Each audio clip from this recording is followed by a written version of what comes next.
I step in the cage, ready to throw. Adrenaline rushing, feeling that flow. Champions fall under the glow. I'm the king, letting them know. Fight night, the lights, they gleam. A warrior's dream, hear the crowd scream. In the ring, it's all real, no scheme. Victory's mine, reign supreme. Fight night, the lights, they gleam. A warrior's dream. What's going on, guys? We are going to be talking about UFC 313. Insane card. Insane card. Happened on March 8th, actually yesterday. So, if everybody keeps up with the channel or keeps up with the UFC, you guys know how big this Pereira versus Ankalaev fight is. It was insane. Everybody thought Pereira was going to win, but at the end of it, Ankalaev made the upset. But if you guys don't know, Pereira, a guy that's been going in the UFC for a while and has been on a run, and I mean a run, knockout after knockout. This guy's highlight reel is impeccable. Ankalaev, been in the light heavyweight division. He has his little title. He has his little title run going as well. I mean, he got it tonight. But first off, we're gonna start with we're gonna look at three fights actually. We're gonna look at Pereira, Justin Gaethje, and King Green versus Mauricio Ruffy. So we're gonna get started with this one first. Okay. So this fight only lasted one round, 5 minutes.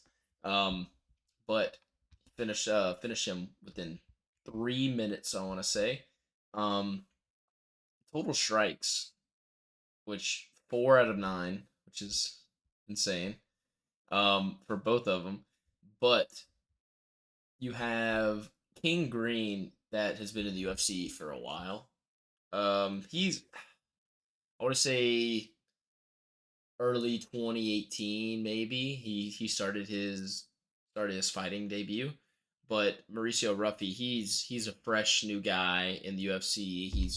He's fast, quick. From watching this fight, to me, might sound a little debatable, but reminds me of a young Conor McGregor about how quick he is and everything about him. But we're gonna look at this picture right here. This knockout is probably gonna be knockout of the year. So we're looking at this. They're in a stand up position. I'm not a big Green, King Green fight style. He keeps his hands down a lot. So when you keep your hands down, it leaves you open to being able to get hit, kicked, anything in that type of situation. But that's the way he fights. That's the way he's comfortable, which to me, it's not a good fighting stance because you leave yourself open for exactly this. You get spinning heel kicked in the head and then get knocked out. And then basically, most likely he's going to get probably cut from the UFC. Without a doubt. Without a doubt, he probably will. But so the way this started was they were both sitting there about to throw jab. And then I want to say Green just kept keeping his hands down. As you can see, hands on his side. Then you got him. You got Mauricio to throw a jab and then back up a little bit. You still sees that King Green's hands are down and just goes for a spinning heel kick to the head. So the thing about it was whenever he threw the kick, he had his hand up, but it wasn't high enough.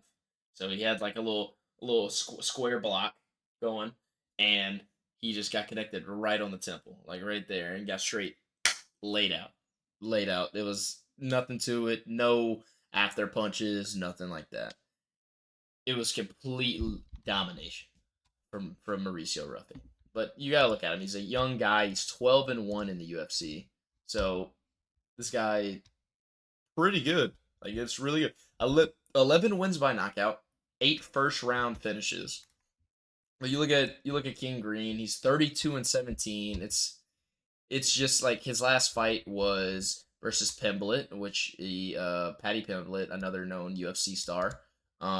He lost against him as well. So it's not looking good for him to being in this division and this amount of time and not being able to still move up. But You got this young guy, quicker than him, so that's probably going to take the cake on him. Now, we're going to look at Justin Gaethje versus Raphael. So, this is their second fight in the lightweight division, 155 pounds. It finished by unanimous decision. We're going to look round by round. So, first round, I gave Raphael that first fight. He was landing a lot more. At least he got 2 takedowns and was elbowing the body a lot. He's just downwards elbowing the body, getting points off of that. And his takedowns, he was doing stuff with it. Like it was great takedowns. You also have him getting more significant strikes compared to Justin Gaethje. But the thing about this fight is this isn't their first fight. This is their second fight. The first fight, Justin Gaethje won. I want to say I think it was by knockout. No, actually, he won it by another unanimous decision. Insane. But I'm pretty sure it was a complete domination last time. But at least this time, Raphael actually put up a fight. First round, I'm pretty sure Justin Gaethje got dropped too. So that's another scary part. Second round, Justin Gaethje absolutely opens a can on. He starts going out, has more strikes, no takedowns this round, and then significant strikes, and then knockdown.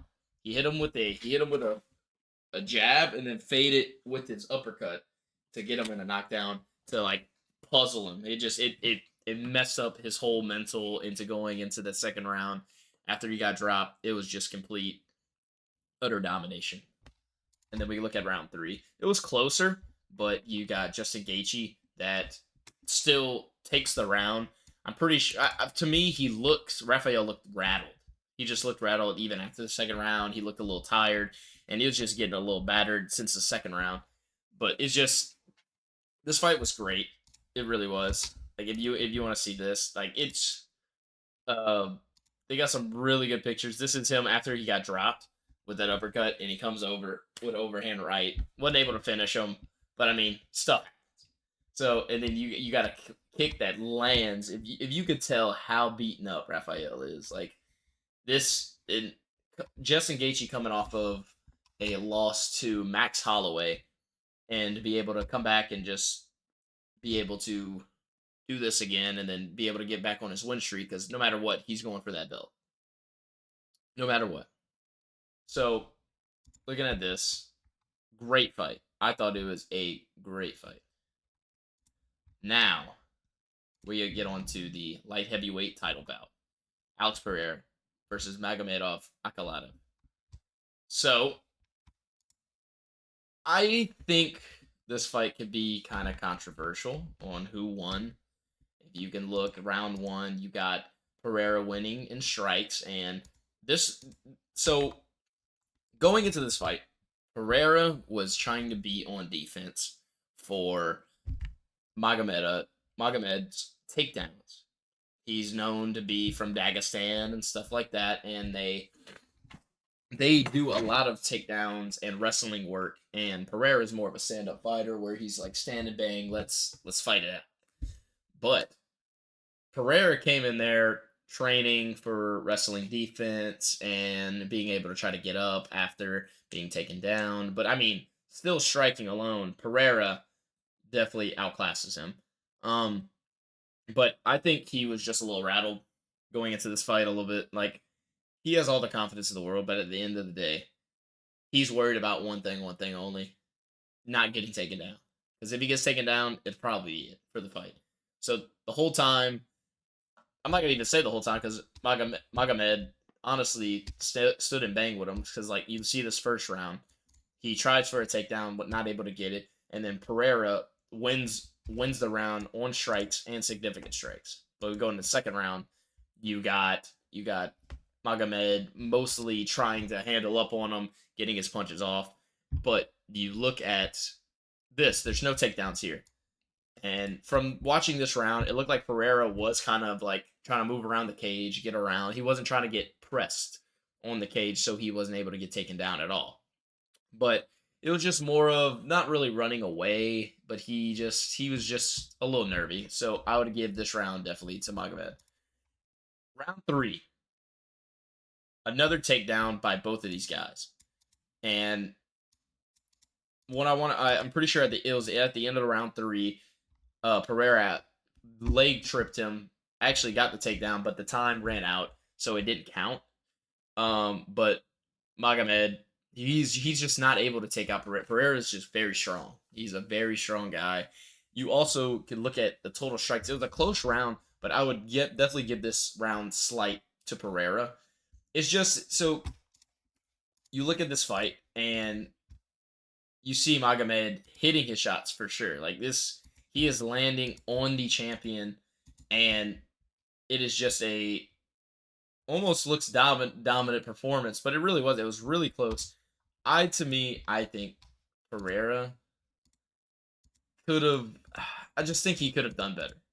But if he came into this with more preparation for just okay, this guy, yes, he's gonna try for takedowns, but I need to land back. I need to land back. I need to not let this guy get over me with punches and strikes and stuff like that.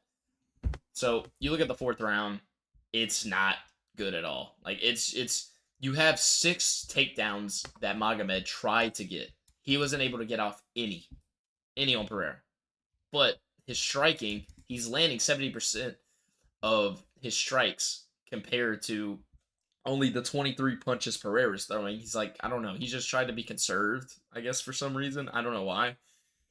But significantly, Magomed is destroying him on the scorecards, especially for the 4th and 5th round. You have another 4 takedowns in the 5th round that he's not able to get at all.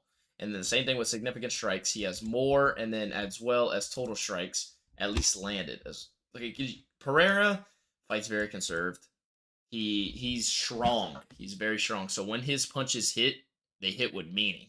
Like they hit you to rock you and then knock you out. That's basically what it is. But he's never trying to get caught. He's like moving. He's always like trying to move and like trying to figure you out. Trying to figure out especially how to beat you in the moments like these. So when you look at the fight from this aspect, I think they are going to get another rematch. But Pereira is going to have to show up this time and actually start throwing. Because if he starts throwing and landing, it will probably help save him from what just happened last night. Besides that, this fight card, it wasn't too bad. I thought it was pretty good. You got performance of the night by Jalen Turner against Ignacio, and Ignacio won by submission triangle choke.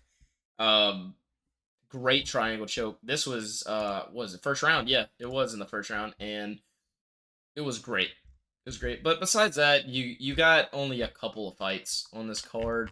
The worst part was more of that Justin Gaethje was supposed to fight Dan Hooker, which is another like stand and bang and like punch till you can't no more type of fighter. So Justin Gaethje was supposed to go against him, but Dan Hooker was out on a what was it? I think a sprain in his ankle, so he wasn't able to fight him. So the replacement was Raphael too.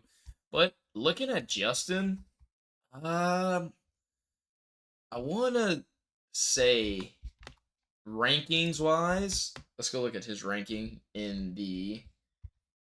He's number 3 right now. So what he can do is maybe after probably go for Arman, which is another good fighter. He was supposed to fight Islam Makhachev, but that whole fight got taken out because Arman got injured and stuff like that, which Islam Makhachev is the champion of the lightweight division and number 1 pound for pound fighter in the world. So I would say that Arman most likely is gonna fight Justin Gaethje next. If not, then Arman's gonna get Islam, and then Justin's gonna go for whoever wins that fight. Most likely, I don't think he's gonna do another Charles Oliveira fight. I just don't think that's gonna happen. It's not gonna be in the books. But you also have Dustin Poirier that is supposed to be fighting Ilia Topuria, which is the featherweight champion. He relinquished his title which Alexander Volkanovski, the ex-UFC champion for the featherweight division, and Diego Lopez are going to be fighting for on the next big UFC card, 314. So, Ilia Topuria here to fight Louisiana-born Dustin Poirier, and this is going to be Dustin Poirier's retirement fight. So, this is going to be great. 30-9 in the UFC. It's, to me, I want to say this, is that Dustin, it's going to be a tough fight for Dustin, because Ilia Topuria has heavy hands. When I say Pereira's like got strength, Topuria is like the miniature version of him. It just rocks his hands, and once you get caught, yeah, that's it. But I mean, Dustin has great chin. Has a great chin, and what I mean by chin is like he gets hit a lot, or whenever he does get hit, he can take it. Like he could take that punch. He usually doesn't fold out like usual. Most of his losses, I would say, are probably by submission. Never by knockout, maybe decision. But I think looking at that fight, it's gonna probably be fight of the year. Just expecting it to be, hopefully. But I hope you guys had a great day. Thank you guys for tuning in, and hopefully y'all catch me on my next video. Bye, guys. I step in the cage, ready to throw, adrenaline rushing, feeling that flow. Champions fall under the glow. I'm the king, letting them know. Fight night, the lights, big green.